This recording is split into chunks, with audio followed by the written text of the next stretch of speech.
había problemas ahí. ¿Qué se ha hecho? ¿Qué falta hacer?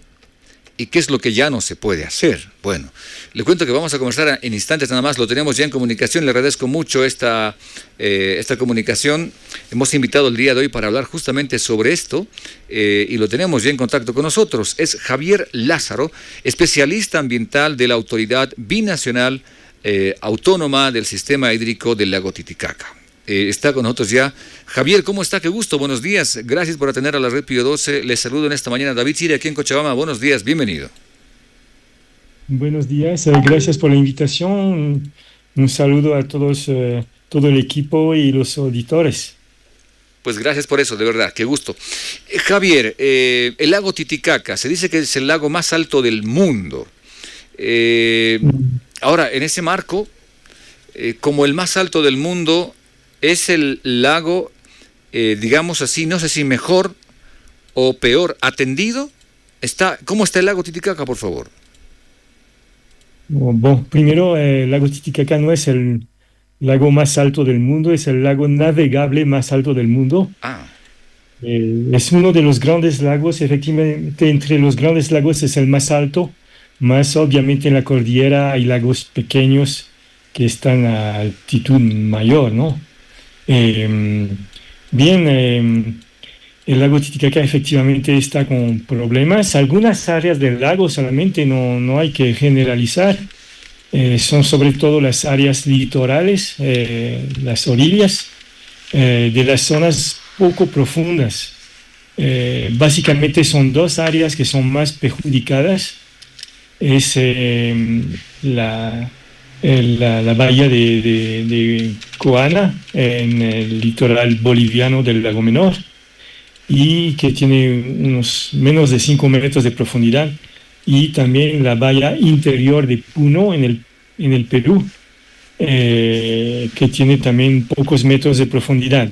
Esas dos áreas son perjudicadas porque son poco profundas, es decir, que el viento puede mezclar la masa de agua y levantar todo el material del fondo, recircular, y sobre todo esas dos áreas son las áreas más pobladas. En Bolivia es la presencia de la ciudad del Alto y de Viacha, más de 1 millón de habitantes que descargan sus aguas residuales. Y en Puno es como 120.000 habitantes más o menos, que también deterioran la bahía interior, que infelizmente tiene una planta de tratamiento que está obsoleta a mucho tiempo. ok, entonces estas dos áreas claramente identificado por la presencia del humano en estas zonas, es decir, en Sí. Bolivia y en Perú estamos contaminando el lago Titicaca. Y infelizmente nosotros los humanos tenemos un impacto muy grande sobre nuestro medio ambiente, y lo que resalto en el libro es que realmente la falta de respeto a la naturaleza y la falta de conocimiento del ecosistema y de educación hace que el impacto es violento.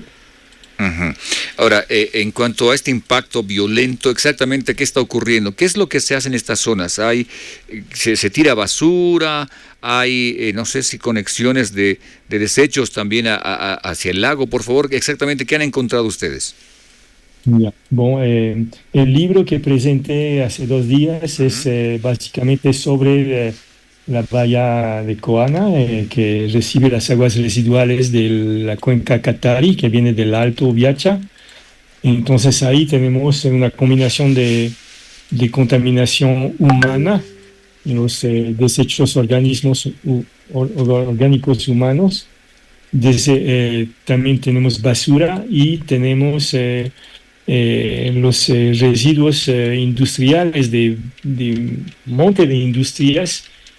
Algunas son legales, formales, otras no son ilegales, y distribuidas en la ciudad. Lo que pasa es que esas industrias no están conectadas a plantas de tratamiento que puedan eliminar los contaminantes metálicos, por ejemplo. Eh, Para situar, el Alto tiene una única planta de tratamiento de gran porte, que es Puchicollo, que está subdimensionada para la ciudad, trata apenas la mitad del municipio, y están en construcciones 14 mini plantas por el Ministerio de Medio Ambiente. De ellas unas 2 están terminadas, las otras todavía están en construcción. Y básicamente eso es todo el sistema de tratamiento de agua que hay. Ajá. Entonces es insuficiente. La planta de Puchicollo fue construida en 1998, cuando el Alto tenía menos de unos 400.000 habitantes más o menos, y la planta tenía una capacidad inferior a ese número. Y la ciudad del Alto ha crecido, como ustedes saben, de manera inesperada y sin control. Así que hoy en día tenemos una urbanización que tiene más de 1 millón de habitantes, con una planta que es completamente subdimensionada. Está en ampliación, mas no se terminó. Está insuficiente. Eso causa los problemas que se ven. La planta de Puchicollo, como las plantas típicas de tratamiento de agua, tratan la materia orgánica y los nutrientes, que son el nitrógeno y el fósforo, más de manera poco eficiente, porque son apenas tanques de estabulación. No tiene un tratamiento específico para remover esos nutrientes. Entonces todo ese material se va al lago y favorece el crecimiento de las microalgas del fitoplancton, que en el caso es un proceso que es lento, es un envejecimiento del lago. Un lago, todos los lagos del mundo, es universal, envejecen con el tiempo, es decir, que los organismos que viven ahí, cuando mueren, se van al fondo, se acumulan.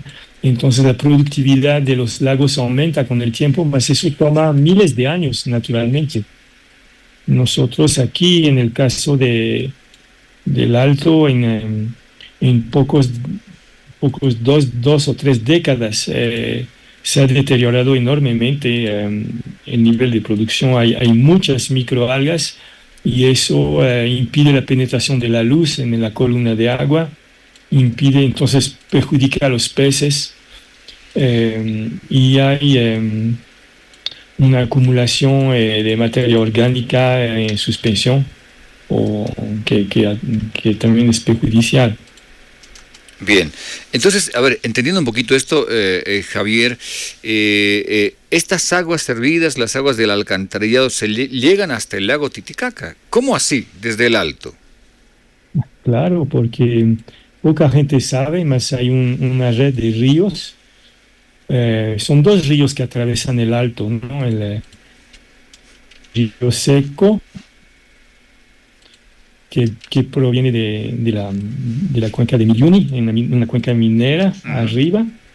El río Seque, se unen los 2 ríos, transportando entonces todo ese material, se unen en el río Palina, y ese río Palina, que está altamente contaminado, se une con un pequeño río que se llama Catari, que es limpio y proviene de otra cuenca.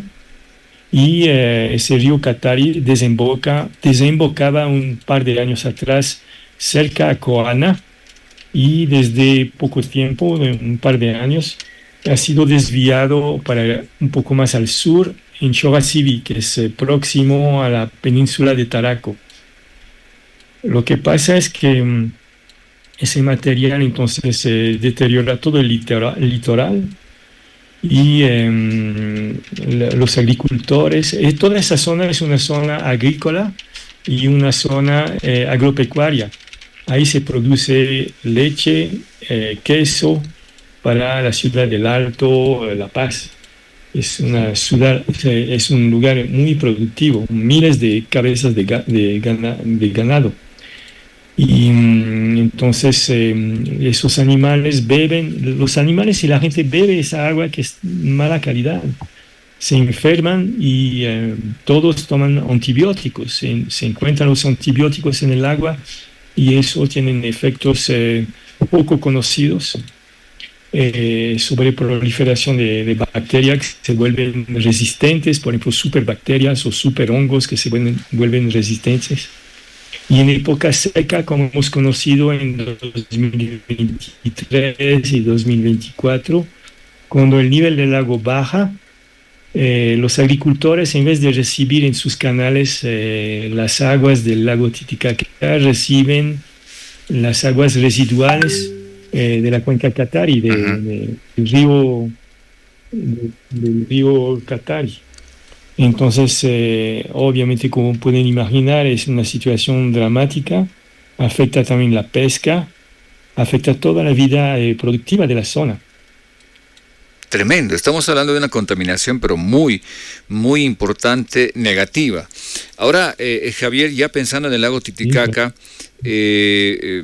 pregunto acá, el tiempo se me acaba, pero quiero saber qué se propone como alternativas, porque básicamente el libro que ustedes han presentado, la investigación, da alternativas de qué hacer para salvar estas zonas en el lago Titicaca, por favor.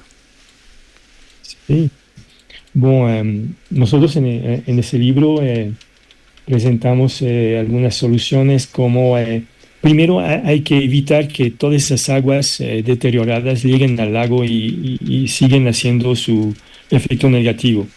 Entonces hemos visto que la planta del puchucoyo no es suficiente. Hay otra planta que está en construcción, Tacachira, mas todavía no está terminada.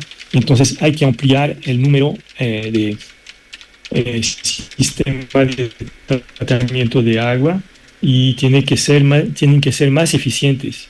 Existen en tecnología lo que se llama las plantas compactas, son sistemas de filtración con diferentes métodos que se ubican dentro de contenedores marítimos de 40 pies, esos contenedores que se ven en los cargos, ¿no? Y eso se puede disponer donde se necesita, tanto en la ciudad como en la zona rural, porque lo que pasa es que en el altiplano el hábitat es muy disperso. Uno no puede construir una única planta que va a poder abarcar todos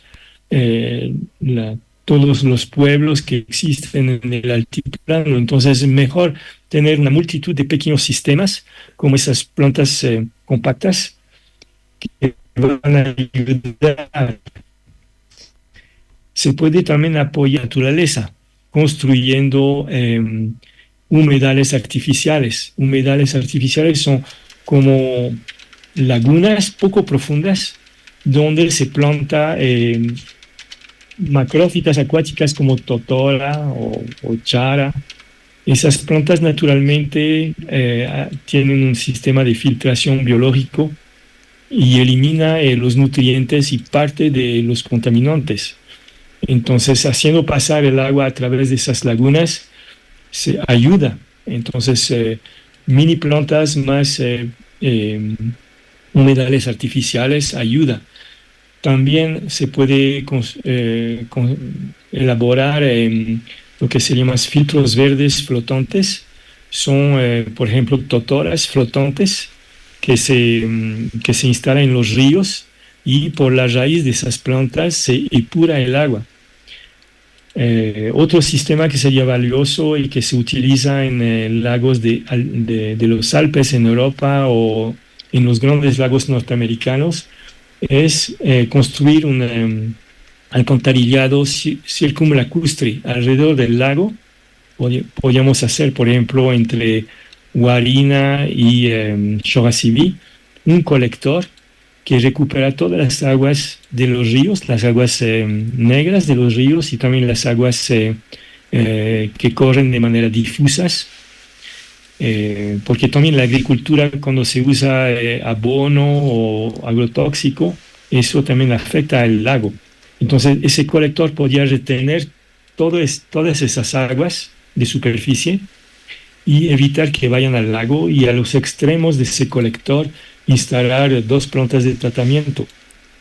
Ahora, no voy a explicar todo lo que está en el libro. El público puede tener acceso a ese libro que está disponible con su resumen en PDF en la página de la Fundación Tierra, en el Instituto IADI, en la página de la ALT. Más hay también una cosa que es muy importante y que es clave, es la educación. Claro. Si no cambiamos el paradigma, es decir, que si la gente no es consciente del daño que se hace botando no solamente la basura, más las aguas contaminadas en los ríos, eso se va a acabar con la vida en el lago y a futuro. Ustedes saben que los glaciares están desapareciendo. Obviamente el lago Titicaca va a quedar como una de las últimas fuentes de agua de buena calidad para la vida en el altiplano. Entonces no podemos perjudicar lo que queda. Entonces en el libro explicamos que la educación, las unidades educativas en la zona rural en particular, más también en la ciudad, no educan los niños ni jóvenes sobre ecología, ciencias naturales, cómo funciona un lago, respecto a la naturaleza. No hay nada de eso. Y es extremadamente importante al inicio cuando uno es niño, en los 10 primeros años, tener esa información para cuando crece poder ser respetuoso de la naturaleza. Lo que pasa es que la gente que vive en el alto tiene un sentido de urbanocentrismo, es decir, que vive en la ciudad y poco a poco se olvida completamente de lo que existe alrededor. Ajá, claro. Si uno pregunta, no saben dónde van las aguas, no saben si es época seca, época de lluvia, y es gente que viene inicialmente del campo. Entonces es extremadamente grave esa situación. Uno tiene que estar conectado con la naturaleza. Uh-huh. Entonces, educación es lo más importante y urgente de desarrollar. Me parece que ese tema es muy importante a propósito también de las siguientes generaciones. Tengo algunos segundos y quiero consultar también, por favor, Javier, si este informe y este libro ha sido presentado a las autoridades, porque pasa por también el criterio de ellos, de quienes van a asumir los nuevos o de quienes están por salir. Sí, el libro fue presentado 2 veces, una vez en Guarina con las autoridades locales, los Malcus, bien recibido, y también entonces ese miércoles en el espacio Patiño para la población de La Paz, y además fue distribuido a los ministerios, a los gobiernos, entonces digo a todos los niveles, ¿no? Tanto en físico como en PDF. Ese libro llama a la reflexión, lo que queremos hacer, porque hemos visto que no había esa reflexión hasta ahora, solamente todo el mundo se lamenta de la situación, mas no hay nada. Uh-huh. El medio ambiente hay que ver aquí en el altiplano, por lo menos no interesa casi a nadie. Entonces es sorprendente porque tenemos alrededor del lago Menor como 10% de la población de Bolivia que vive. Y básicamente la gente que está ahí está abandonada, sobre todo la gente en la zona rural. Entonces ahora ese documento va a servir para abrir un espacio de discusión. Lo que hemos visto es que hasta ahora había poco interés realmente de los políticos hacia el lago Titicaca, y viendo la situación actual de Bolivia, la situación económica, y viendo también que ni uno de los candidatos ha presentado temas en relación al medio ambiente, estamos muy preocupados. Normalmente el medio ambiente debería ser apoyado por el Estado. Uh-huh. También la gente tiene que contribuir cada uno individualmente. Mas si no tenemos el apoyo del Estado, no solamente en voluntad política, sino en recursos, lo único que nos queda es la cooperación internacional, mecenas, y eso va a ser necesario, creo. Bien, Javier Lázaro es especialista ambiental. Luego de esta propuesta presentada en un libro de investigación que se ha hecho desde la Fundación Tierra sobre el lago Titicaca. Javier, le agradezco mucho este tiempo y este contacto con la radio, qué útil, pero además sorprendente también toda la información que nos ha contado, de verdad, qué útil. Gracias, de verdad. Ok, les agradezco a todos y les deseo una buena lectura y por favor sus retornos, sus comentarios son muy valiosos y les esperamos. Seguro, seguro. Gracias. Hasta pronto. El lago Titicaca. Y todo esto que tiene que ver también con nuestra responsabilidad. Hacemos la pausa que nos toca, venimos enseguida.